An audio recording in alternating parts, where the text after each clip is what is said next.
Welcome everybody to this CFTS podcast. We're very privileged today. We have a guest speaker with us, David Goss, who is the UK Materials Handling Association's Technical Director.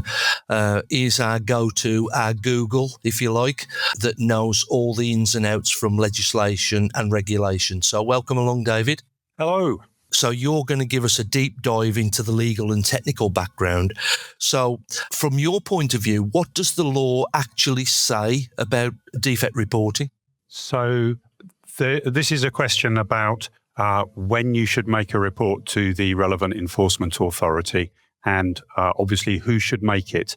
And the law is very, very clear, and it's worth actually quoting the law. Where there is, in his opinion, a defect in the lifting equipment involving an existing or imminent risk of serious personal injury, send a copy of the report as soon as is practicable to the relevant enforcing authority. So the competent person has to make a decision about whether there is a imminent or serious defect, and they then have to make that report. And the law doesn't give any flexibility about that. If that imminent defect exists, then they have to make the report irrespective of whether any remedial action's already been taken. Yes, of course. That's always good to know.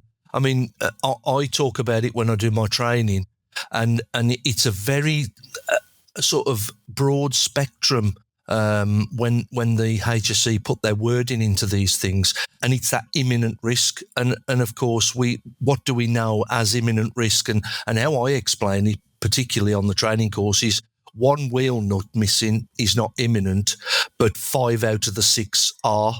And that's how I sort of put it across to the guys, because ultimately they have to make a decision quickly and while they're working along, don't they? So who do we actually report it to? When a thorough examination report is made, the defects have to be reported to 3 different entities depending on the circumstances.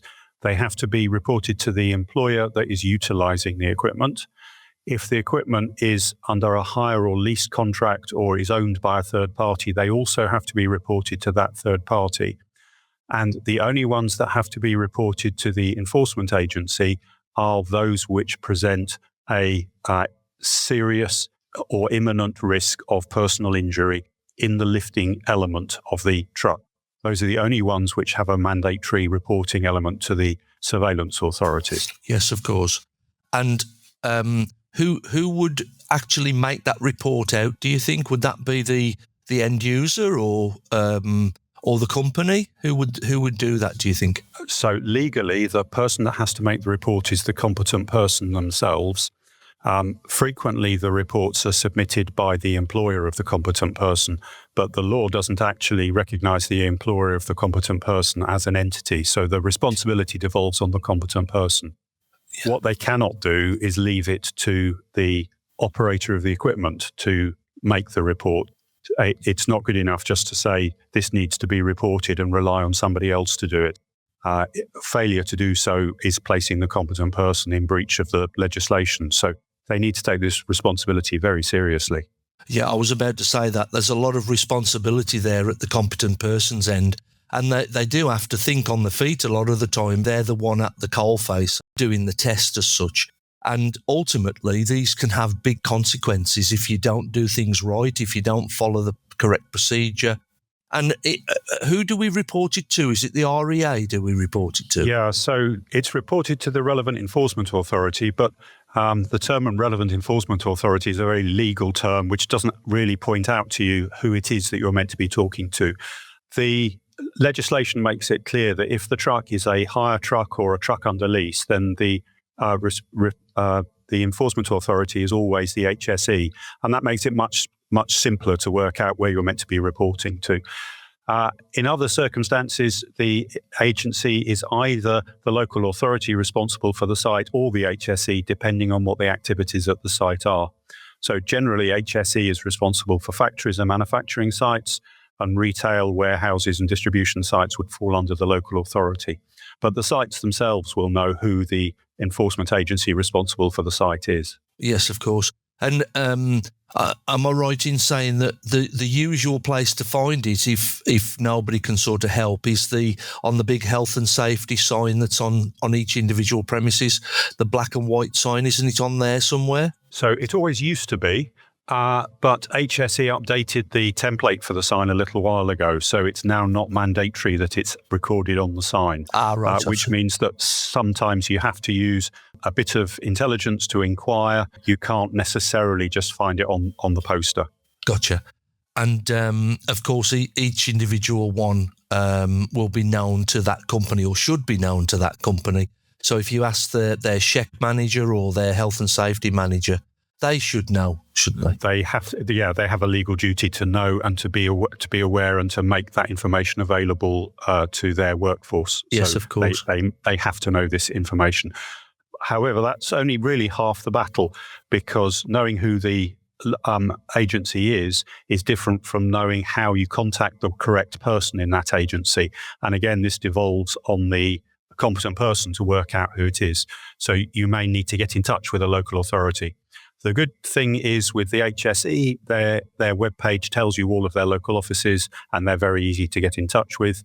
But local authorities, it's usually the environmental officer that's responsible, but it isn't always the case. So you may have to do a bit of research. I understand that, as further good news, CFTS is doing some work at the moment to come up with a list of all of the contacts at local authorities, but I don't think that list has been published yet. No, I don't think it has. I think there's still a lot of work going on in the background. But of course, if they don't know the relevant enforcement authority, they can always drop us a line, one of the technical managers or the admin team, and we'll be able to provide the information for them, won't we? Yes, absolutely. But most importantly, they shouldn't give up just because they don't know who to report to. If they can't identify an entity, then our advice is that they contact HSE and send them a copy of the report, so at least they can demonstrate that they've tried to comply with the law as best as they're able to. The risk is if they don't report at all, or if they only report to CFTS, then they haven't really complied with the letter of the law, and they don't want to leave themselves in that position. Yes, of course. And moving on, obviously the consequences of not reporting or not sending a reporting, they can be catastrophic, can't they, depending on the outcome. What are your views on that, David? So we're aware of cases where competent persons have been called to give evidence at coroner's courts because the condition of the equipment was felt to be a factor in a fatality.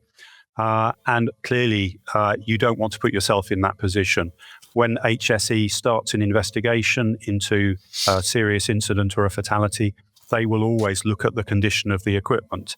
And when they do that, they will look at the thorough examinations and the history of thorough examinations, and to determine whether the competent person was genuinely competent and had undertaken their role responsibly, they will check to see whether there were serious defects, and if there were they rectified, and of course, were they reported to the authorities?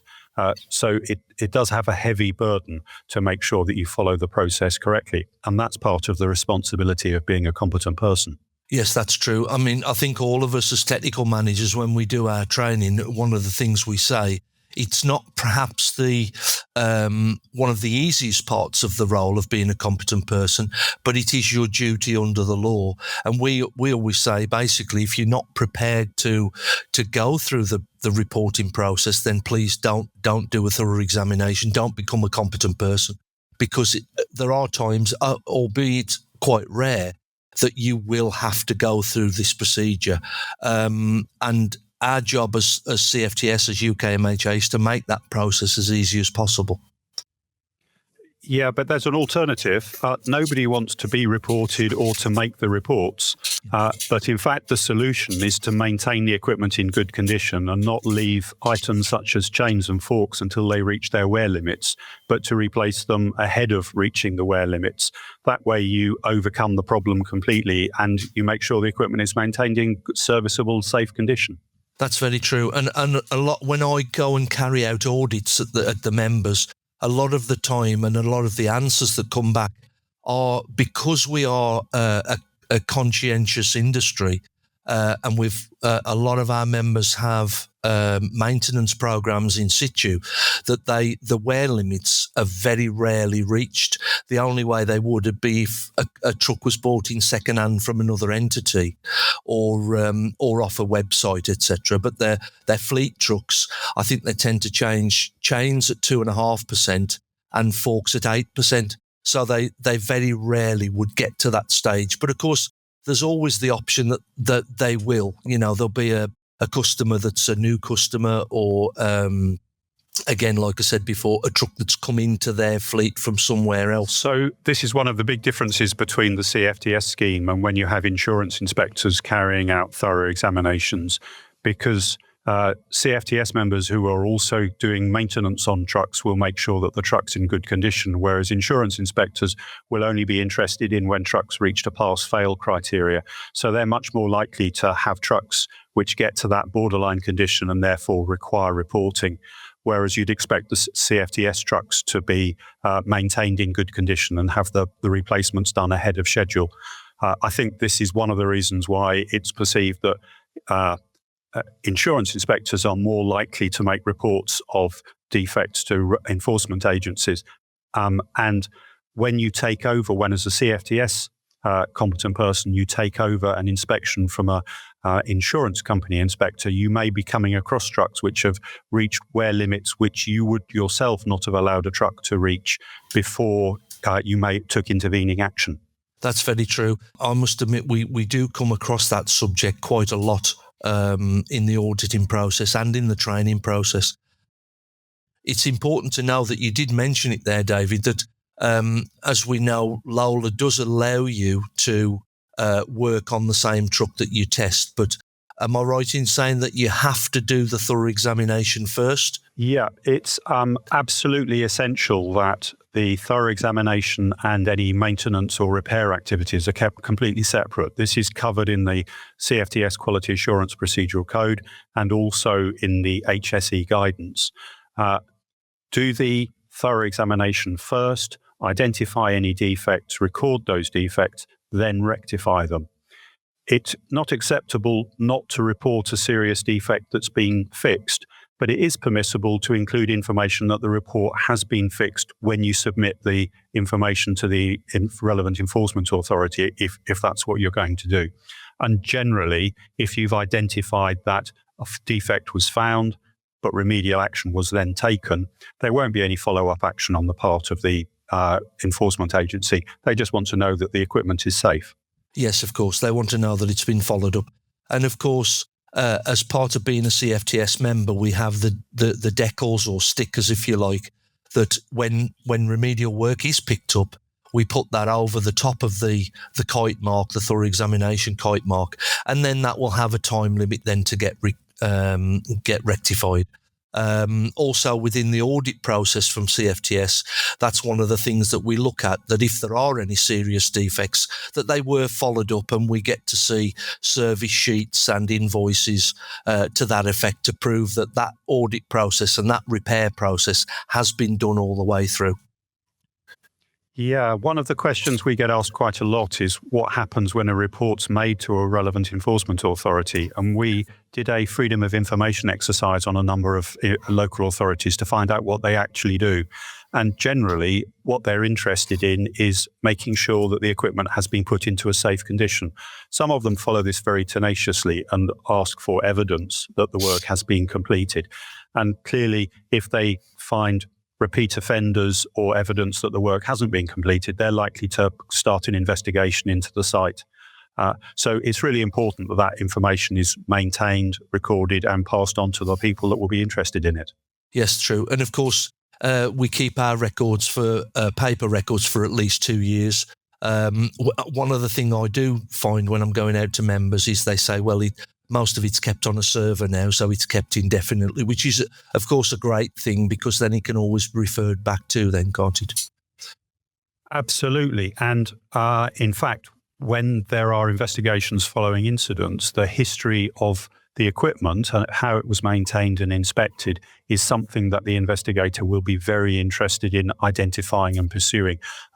Even if the equipment was maintained in good condition, that is useful information to the inspector, because it means they can rule out a fault in the equipment as being a contributory factor and focus then on the other causes. So maintaining those records for as long as possible is very, very helpful. Yes, that's true. And a lot of CFTS members will have various systems in place, safe systems of work in place. One of them is to have a separate thorough examination department. One is where if there are two local engineers in the area, that they will swap over so that one guy will go and do the other guy's servicing while the original guy will do the other one's TEing. So it always gives that air of independence.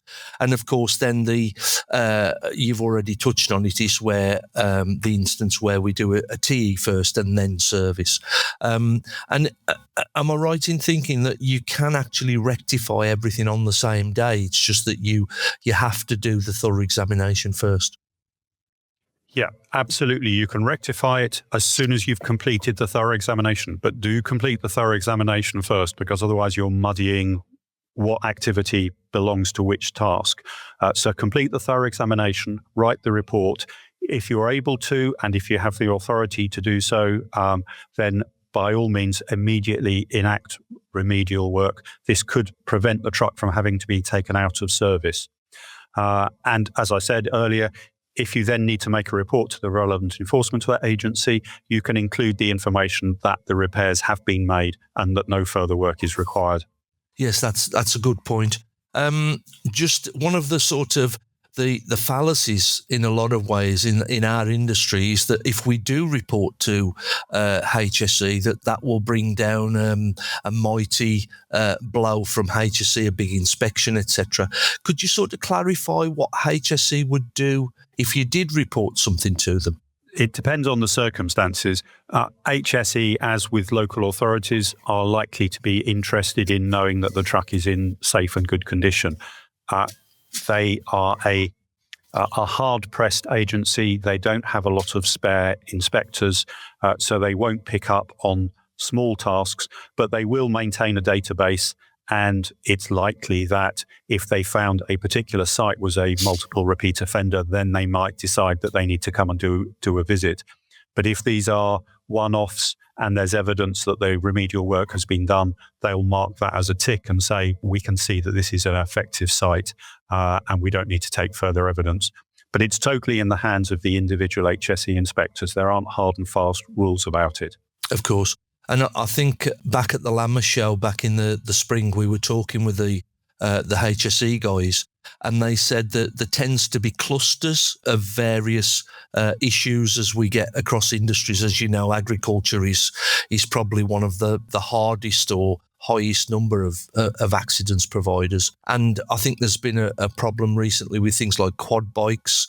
There have been fatalities and stuff. And I suppose that HSE would do like a full investigation into that subject, the same as they would with any other. Yeah, that would be the case. And one of the things, it doesn't necessarily have to be a cluster of incidents. It can be the seriousness of an incident which starts an investigation. So an example would be the retention of fork arms on the carriage. This is part of the thorough examination, and the competent person should be checking that the fork arms can't slide off, for instance, the end of the carriage, that the ultimate stops are there. There was a fatality a number of years ago where a fork arm came off the end of the carriage, fell on somebody, and they subsequently unfortunately died as a result of the injuries. And HSE felt that this was sufficient for them to start a wider investigation. And at the time, I think CFTS reminded practitioners of the importance of checking the end stops. But it turned out that this was a particular separate case that wasn't really related to thorough examination, but was related to other maintenance activities on the truck. But it underlies the point that you make, that they react to information received as identifying where they should focus their inquiries. And this is partly why making reports is actually a positive thing, because if we make reports and explain what the defect was and what was done to rectify it, they can see that these may be normal wear items which the industry is on top of and handling safely. Yes, of course. And moving on from that, David, obviously we talk about a forklift truck carriage. And you refer to the instance basically when there wouldn't be a load backrest fitted, we would then expect end stops or end washers to be bolted in to the original bolt holes for the load backrest to stop any fork sliding across. Absolutely. Yeah. It's clear that people can remove load backrests. And for some trucks, that's absolutely fine. For other trucks, if they've removed the load backrest, they may have removed the ultimate end stop. And if the fork is free to fall off the end of the carriage, then it should fail its Lola, because that is a dangerous condition. That is a clear fail. Yes, of course. Just to sort of clarify something, when we talk of reporting, obviously under Regulation 10, that's under Lola. Would there be any time under Pure that we would want to report to the HSE under the Pure regulations? There isn't a statutory obligation to report to the enforcement authorities under Pure, and this is partly why it's important to understand the difference between defects in the lifting equipment and defects in the rest of the truck. Sometimes that can be a difficult decision for the competent person to determine whether it's a Pure item or a Lola item. The UK Material Handling Association has guidance on this. So GN 28 identifies broadly which items that fall under Pure and which items fall under Lola. And so chain wear beyond limits, fork wear beyond limits are clearly Lola items and therefore become reportable. Other defects may not be reportable, and there isn't a statutory duty to report to the enforcement agency under Pure, but there is a duty to report to the employer because they need to make sure that the equipment is safe. Yes, of course. And it's quite extreme, I suppose, but you could have forks at 5% and chains at 2%, but there could be no steer axle bearings in the truck. So it's still very, very dangerous, but in that instance, you wouldn't need to report it to the HSE, but you would need to report it to the employer. This is a very interesting question because this is where it gets a little bit more complicated. So if you felt that there was a imminent risk of the axle failing, disassembling from the truck, then you've identified that the stability of the truck is at risk. And that moves it from being a pure item, which would be about the safety of the equipment itself, to being a Lola item because stability of the machine is covered by Lola. So if you think that you've found a defect which potentially introduces instability to the machine, then you do need to report it. And this is why being a competent person requires you to be competent, because you have to make those judgment calls yourself. We can't give you hard and fast rules that this much bearing wear turns it from being a pure item into a Lola item. Yes, of course. And that is exactly what the phrase competent person means, because we can't all be specialists in every particular avenue, but you have to have that background knowledge of what wear constitutes normal wear and tear, or normal, even new, because some of the components come with play-in, for want of a better phrase, from brand new. But then knowing what those wear limits are is vital when being a competent person, isn't it? Absolutely. And this is why CFTS expects people to be competent technicians before they're allowed to become competent persons to carry out thorough examinations. Knowing the equipment that you're working on is vital to understanding how it might fail and whether there is an imminent risk.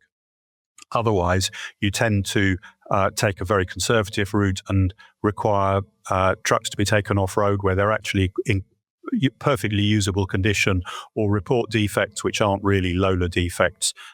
These aren't necessary, and we shouldn't be putting burden on end users where it isn't required. It requires, as you said, an understanding of the truck, of how it works, how it's put together, and what's acceptable and what's not acceptable. That was David Goss there, who's the Technical Director for the UK Materials Handling Association, and we were very lucky to get him as a guest today. Thanks, David. It's been my pleasure. Thank you.